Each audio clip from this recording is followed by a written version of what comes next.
Hey everyone, it's your buddy Greg. Just got off work a few minutes ago and got the news today via a chat message that Jim Steinman has passed. Got it in a group chat with some friends of like-minded Steinman appreciators. Um, and then saw the news. It's been over all over my social media feed. Um, so for those who don't know, Jim Steinman is my favorite American songwriter. My second favorite artist. I actually put him above Thin Lizzy. Thin Lizzy ranks number three. Jim Steinman is number two. And I'm grabbing some water because it is very dry in here. So, um, for me, it's a big bummer for Jim's passing. Um, one of my musical heroes, one of my biggest inspirations. Um, there's so much to say about the totality of his work. For those who don't know, Jim Steinman is a songwriter best known for working with Meatloaf, but also wrote Bonnie Tyler's "Total Eclipse of the Heart," "Holding Out for a Hero," Air Supply's "Making Love Out of Nothing at All," Celine Dion's "It's All Coming Back to Me Now." And so, the guy is a massive, massive force in songwriting. "Bat Out of Hell" is the third best-selling album of all time, but the number one selling album of all time, where all the words and music are by one person.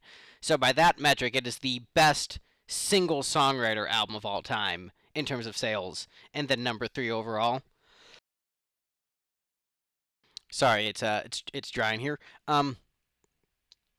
I wanted to just record a quick video because I get associated with Jim Steinman a lot. I used to sing "Bat Out of Hell" all the time in high school. There's videos of me singing "Bat Out of Hell" and "Bad for Good" and "I'd Do Anything for Love," but I won't do that. You can find that. The "I'd Do Anything for Love" covers are with a band called Ragnar and the Fighters. And I'm just doing backup vocals and bass with that. But a lot of people associate me with Jim's music. I get a lot of comparisons to him. We sort of had a similar fashion sense with the aviator sunglasses and monologues and leather jackets.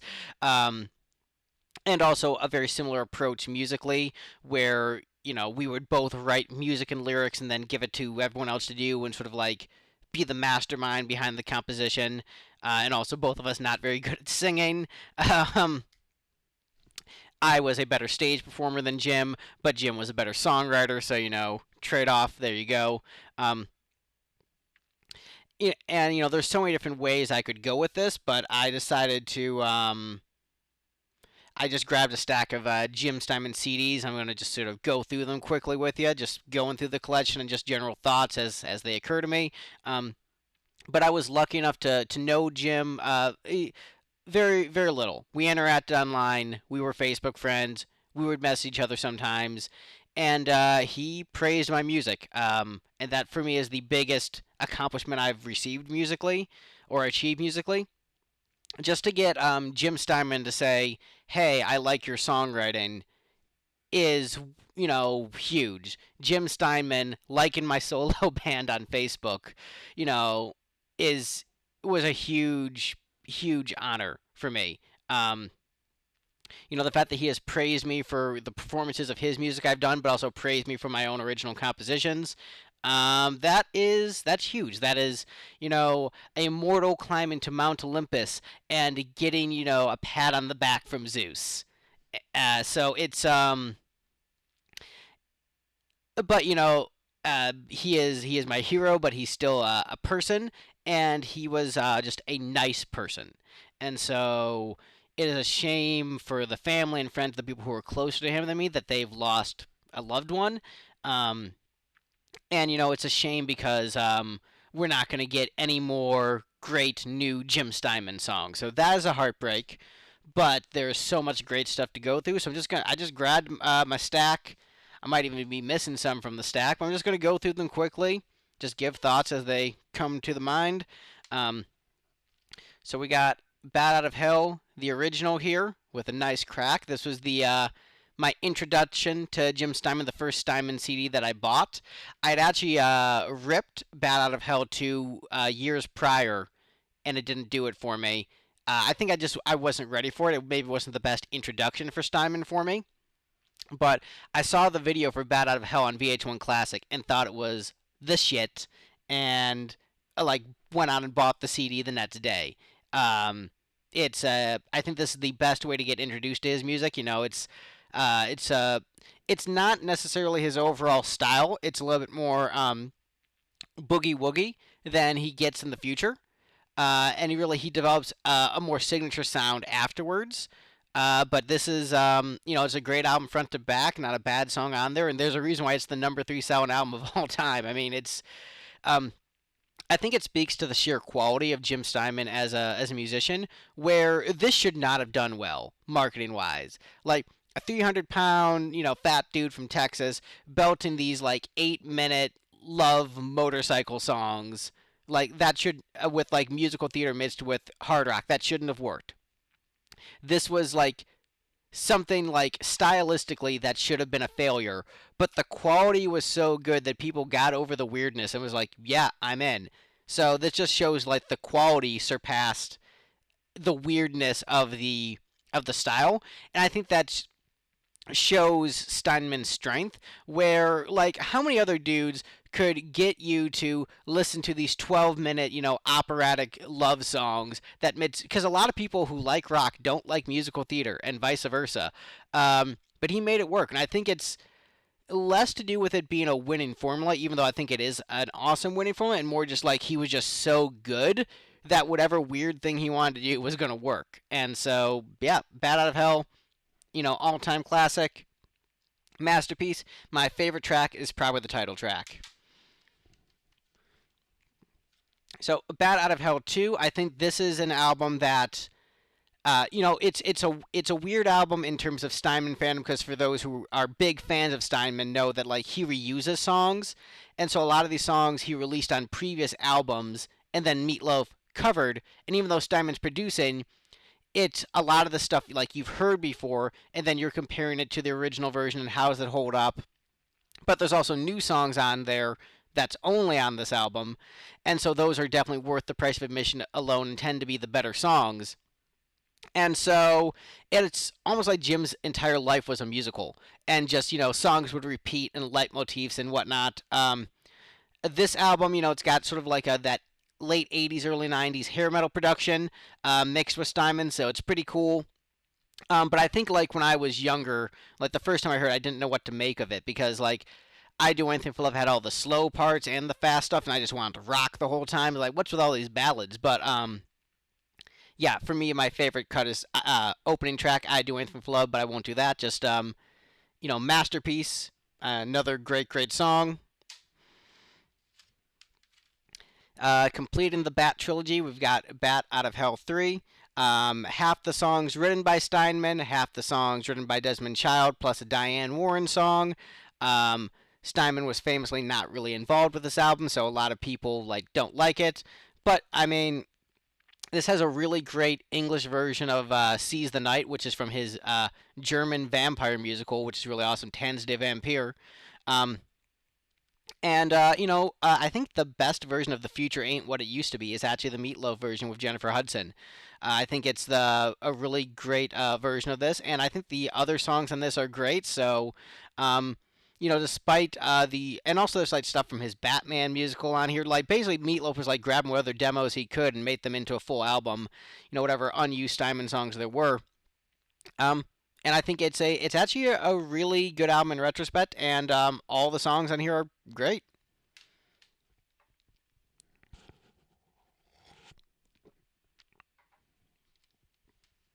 All right, so we've got Dead Ringer, which many call the real Bat Out of Hell 2. So basically, after Bat Out of Hell, Meatloaf lost his voice from like over touring and over exertion, as I'm drinking more water. And so, and then by the time he got his album, he got his voice back and got his album finished, Jim had his solo album. I'm actually going to jump ahead. Jim released his own solo album, Bad for Good, and so you had two competing albums full of Steinman songs. So this one was basically like Meatloaf's touring band, plus or minus some members, and this was the studio musicians who did the first Bad Out of Hell, but this one had Jim singing. This one had Meatloaf singing. They came out at around the same time, so you had like the competition between the two albums.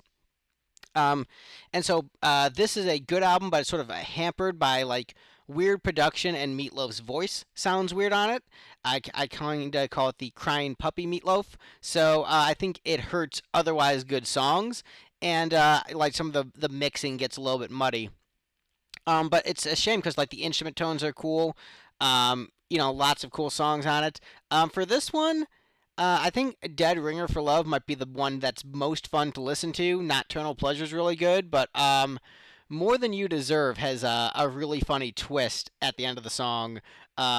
Like it's a really really hilarious song. Like an absurd ballad, which just shows Jim's great sense of humor.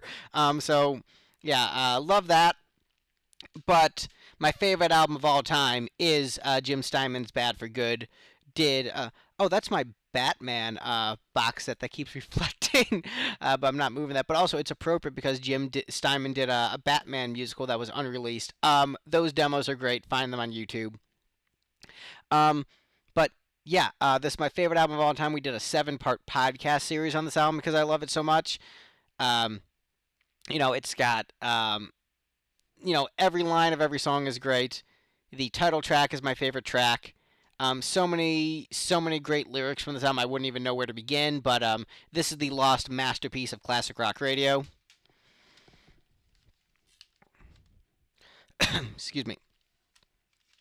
So here we have Braver Than We Are, which is actually a much better album than I thought it would be because, Meatloaf has famously lost his voice, couldn't really sing anymore by the time this came out. And, a lot of fans were burned by Bat 3 in terms of like songs that Jim wrote and then Meatloaf performed. But this works, like the concept, everything works together as a cohesive whole, and it fits the character of Agent Meatloaf opening with "Who Needs the Young." It's actually like it's really clever, and it's kind of scraping the bottom of the barrel of like songs that Jim hadn't gotten to with Meatloaf, but it's kind of a return to form where like there's a lot more boogie woogie on this album, so it's kind of a return to form of Bat Out of Hell in like a full circle. And it has with the album art references to like the Dead Ringer motorcycle and the Bat Out of Hell motorcycle and the different characters.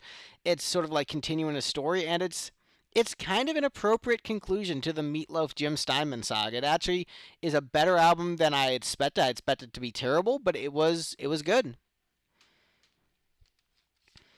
And here we have Bad Attitude. So this is Meat in the 80s with this album, and it's mostly non-Jim Steinman songs, but with a very Steinman style to them. But this one has two Steinman songs. One of them is a cover, Surf's Up, which is on the Bad for Good album, which came out. And then one of them is a song called Nowhere Fast, which there's two different versions of. This version and then the version on Streets of Fire. And the thing is, the music is different. It has the same chorus, but the verses in are completely different. Like different music for the verses, different lyrics. So they're like two different songs with the same chorus. And I asked Jim about it once, and he was really cryptic and said that the Streets of Fire version is the true version. So I really wonder about like why Jim scrapped the verses for this. What's the story behind how Meatloaf decided to do this? I interviewed Bob Kulick about this a couple years back, and that actually was off the record. But whatever. It's statute of limitations, and Bob unfortunately has passed, but he didn't know either. So I just cut it from the interview. But for that alone, that rarity makes, and also the rest of the album is really great. It's definitely worth a listen.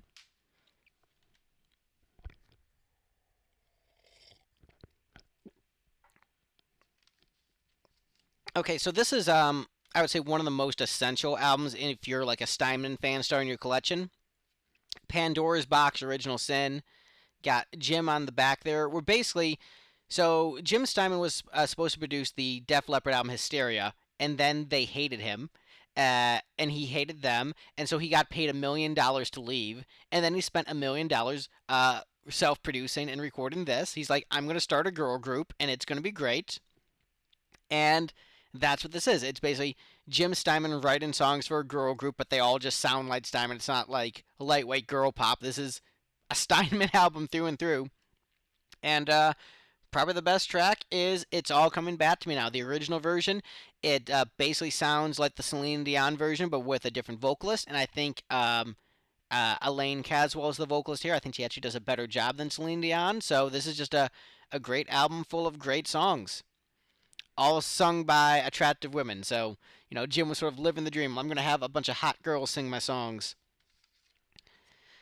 Bonnie Tyler's Faster Than the Speed of Night may be Jim's biggest accomplishment as a producer. Obviously, Total Eclipse of the Heart, massive, massive song. And the song Faster Than the Speed of Night, the title track, another great Steinman composition. But there's a great version of Have You Ever Seen the Rain on this album that has like Steinman's style to it. Um, and there's a song that mentions I Do Anything for Love, but I Won't Do That in the lyrics. I believe that's in Getting So Excited. Yeah, I think it's in the song Getting So Excited, but also It's a Jungle Out There is great.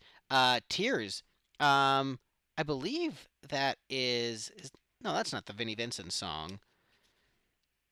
Yeah, no, that's Frankie Miller, who is also great. So I mean, and I think he actually appears on the track. So a lot of cool stuff on this album. Sort of maybe one of his peaks as a producer, I'd say that and Bat 2. Then you've got Secret Dreams and Forbidden Fire. Um, Lots of great stuff on here. Ravishing, which was the Hulk Hogan theme song, but with lyrics. So not Real American, but the old instrumental theme that was on his cartoon show. Um, that was written by Steinman, and then he turned it into a song. If You Were a Woman and I Was a Man is a Desmond Child song that later got morphed into Bon Jovi's You Could Love a Bad Name. But, sounds great with Steinman production. Just Love and Use a Dirty Job, but somebody's got to do it. Rebel Without a Clue, and Holding Out for a Hero, which was actually the first Steinman song I fell in love with, the Shrek 2 version. Um, I don't own the Shrek 2 soundtrack anymore because my buddy ruined it in high school, wrecked it when he gave it back to me after borrowing it. But, so more Steinman songs on this than Faster Than the Speed of Night. So if you're, wanting to complete your Steinman song collection, another essential. Tanz der Vampire, Jim's German musical about vampires. I have the single disc edition because I am a broke boy, but still, this was $40 imported from Germany in high school. So this is in German. Um, Lots of great stuff. There's a great duet version of Total Eclipse of the Heart on here, Totally Finch Denise. But so many great songs for Sarah, No Block, which is just a song about how awesome garlic is. Um, a really, really fantastic musical, one of my favorite musicals. Shame it never really did well in English, at least in America. But definitely a cool thing, and many consider this to be Steinman's best work, and that is definitely a fair case to be made for this being his best work.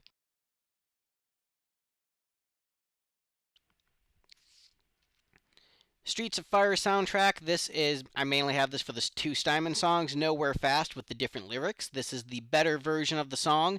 And Tonight is What It Means to Be Young. That's like top tier Steinman. Like if someone said, what's the best Jim Steinman song, and someone said that, that'd be a pretty fair pick.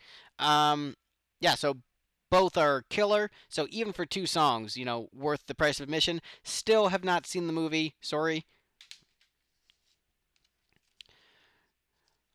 Whistle Down the Wind. So this is Andrew Lloyd Webber did the music for this musical. Jim Steinman did the lyrics. Um, I think there are actually a couple songs where I think Jim did the music. In particular, I'm looking here. Yeah, Tire Tracks and Broken Hearts. I'm almost certain Jim did the music and lyrics for that one because that sounds very much like his style. So I'd be surprised if that was Andrew Lloyd Webber. Um, Not totally, because he's good at emulating styles, but that one just reeks of Steinman in terms of the music and the lyric. But he does the lyrics, and they're great.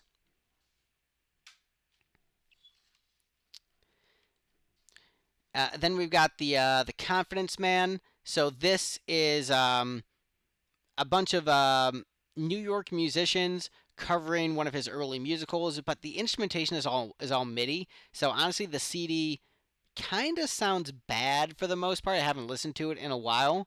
But I mean, there's some great songs in here, like Nocturnally Yours is another top tier Steinman song, even this version. Um, there's some releases that I don't have. I don't have Bad Out of Hell the musical. I did not go see it because I was broke at the time it was on stage. I think unfortunately Jim didn't even get to see the performance either because of his health issues. He's been sick for years. Um, I've got two other CDs here that aren't Steinman CDs, but tangibly related. So my favorite film of all time is Frozen, and Let It Go is basically a Steinman song. I've realized in terms of the power, the bombast. The only thing that prevents it from being a Steinman song is the fact that it's not 8 minutes. Um, but it is you know very refreshing that something with that style, with just piano driven and big emotions, big bombast, soaring vocals that would be very unhealthy to do night after night. Um, the fact that that became something like so mainstream in the past decade is made me very happy, and the fact that his musical style still lives on, where like Detective Pikachu used "Holding Out for a Hero" in its trailer. So the fact that like his music lives on is very cool. And then we've got one more. So this is my band's first CD, and there is a song on here called "Merle," track 4, which sounds a lot like Jim Steinman, and it actually wasn't intentional.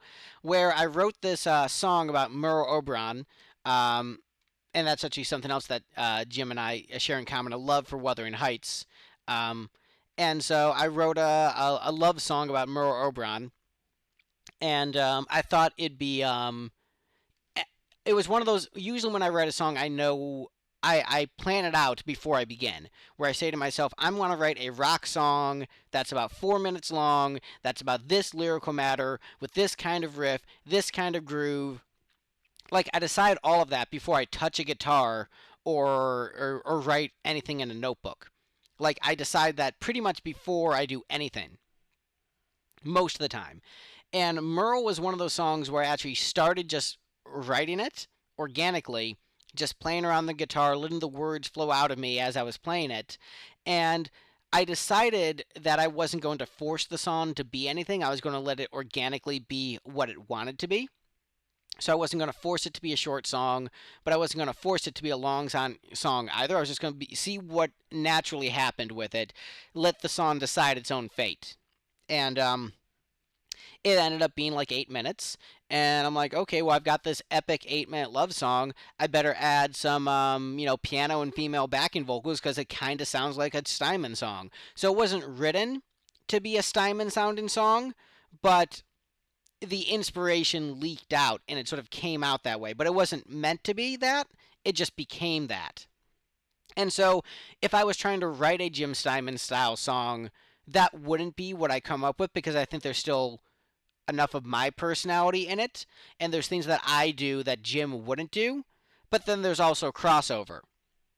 Um, but that song is on this album, as is a song called "I Like the Way I Rock," where I actually mentioned Jim in the lyrics. Um, and so that is also on the album. And there's the Conan song, which Carla DeVito, who is a great part of the Jim Steinman camp, her and Rory Dodd, also with Jim Steinman, they like shared and promoted that song a little bit for me, just out of the goodness of their hearts. Um, so that was very cool. Basically, everyone associated with the Jim Steinman camp, like Jim himself, Rory Dodd, Carla, like all of them have been the nicest people I've met in terms of people I was fans of and then got to meet and like their inner circles. The Jim Steinman people were by far the best. Like I've met people from so many bands, and like when I think of like who's the nicest, it's always the Steinman people. They've been the most supportive, the kindest, um, and so I know that they're all hurting, and I was getting a little bit teary eyed earlier today, but uh, then I started listening to Bad for Good, and the song was so bitchin' I couldn't cry because like, oh man, this song is all about just like how I'm gonna be like this forever. I'm gonna be awesome riding motorcycles, kicking ass, and like I couldn't cry because the song was just so kick ass. So happy to share my little Steinman stack with you. Like I said, I got to get Bat Out of Hell the musical, but man, you can stream it. Streaming's the way of the future. Um, but yeah, just totally unplanned, off the cuff. Um, just chatting about how I feel.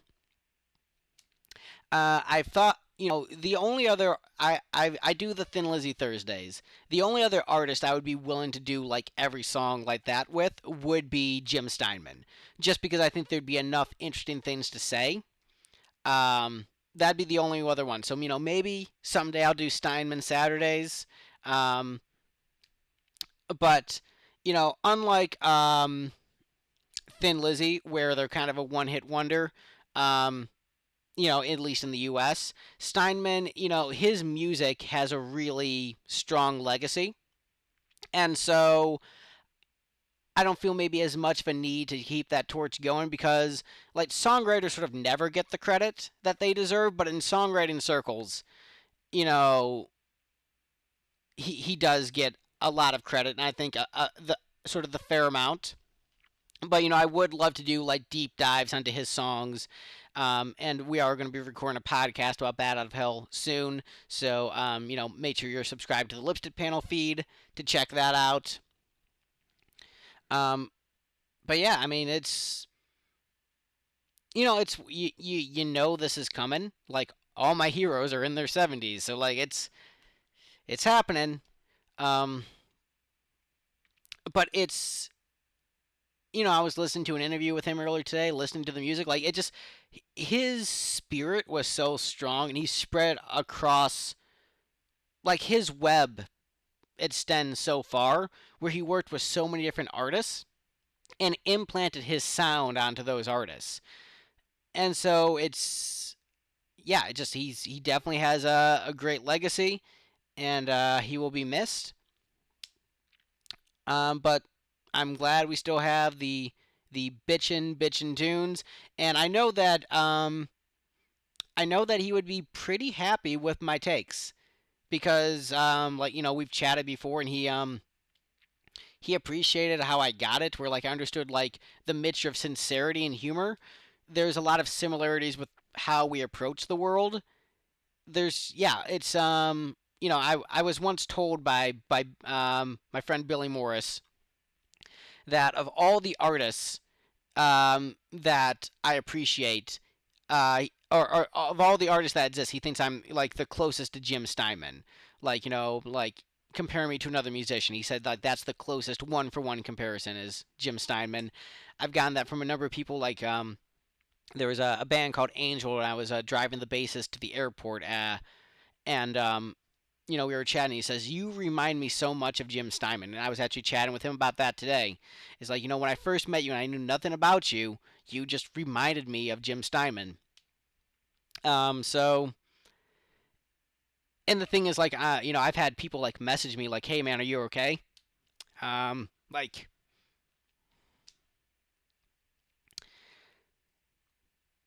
so it's weird because, like, people associate me with him. Like, we're so, like, interconnected. So,